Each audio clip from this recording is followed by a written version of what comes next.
নমস্কার, গৌরীর কিচেনে সবাইকে স্বাগত। আজকে আমি বানাবো আমের প্লাস্টিক চাটনি রেসিপি। গরমকাল মানেই বাঙালিদের ভাতের পাতে আমের চাটনি কিন্তু অবশ্যই চাই। তাই আজকের এই প্লাস্টিক চাটনি রেসিপি নিয়ে চলে এলাম। তার জন্য এখানে দেখুন দুটো আম নিয়ে নিয়েছি।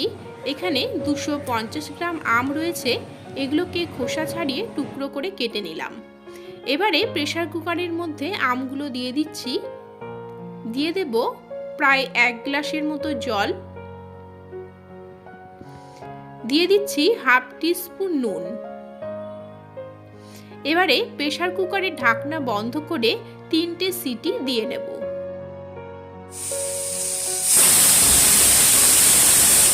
কড়াই দিয়ে দিয়েছি খুবই সামান্য পরিমাণে তেল। এখানে নিয়েছি 25 গ্রাম কাজু বাদাম। কাজু বাদামটিকে কয়েক সেকেন্ডের জন্য নেড়েচেড়ে নিয়ে ভেজে নিচ্ছি।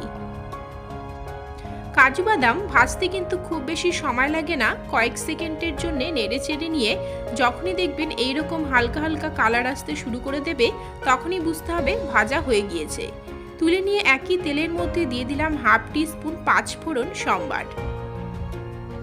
5 ফোড়নটা ফুটে উঠলে সেদ্ধ করে রাখা আমটা কড়াইয়ের মধ্যে ছেড়ে দিতে হবে। এবারে আমের যে এই শক্ত শাঁসটা আছে দেখুন, দেখিয়ে দিচ্ছি। এই শক্ত শাঁসটা থেকে আমটা নিয়ে শাঁসটা আমরা হাতা দিয়ে বাইরে বের করে দেব। এবারে দেখুন একদম পরিষ্কার একটা জুস আমরা বের করে নিয়েছি। এই জুসটিকে আমরা 10 মিনিটের জন্য ফুটিয়ে নিচ্ছি এবং কিছুটা গাঢ় করে নিতে হবে।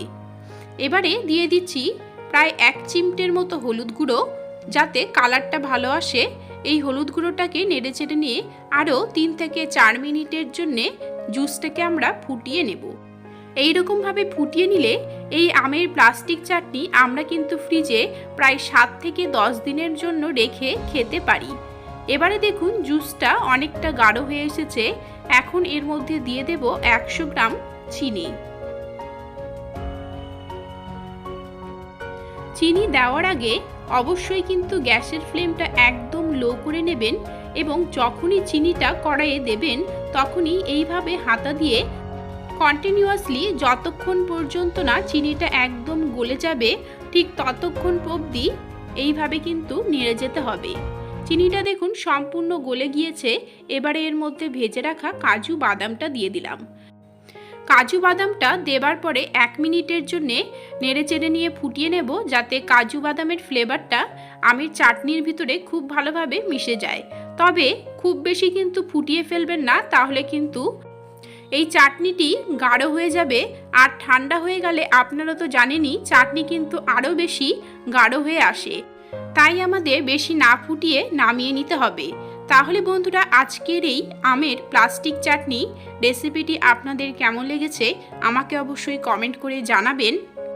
ভালো লাগলে আমার চ্যানেলটিকে সাবস্ক্রাইব করে নেবেন, লাইক ও শেয়ার করবেন। এরকমই আরও অনেক রেসিপি আমার চ্যানেলে রয়েছে, যেগুলো লিঙ্ক ডেসক্রিপশন বক্সে দেওয়া আছে। তাহলে বন্ধুরা, আজকের মতো এখানেই শেষ করছি। দেখা হবে নেক্সট রেসিপি নিয়ে। ভালো থাকবেন, ভালো রাখবেন, ভালো ভালো খাবেন। নমস্কার।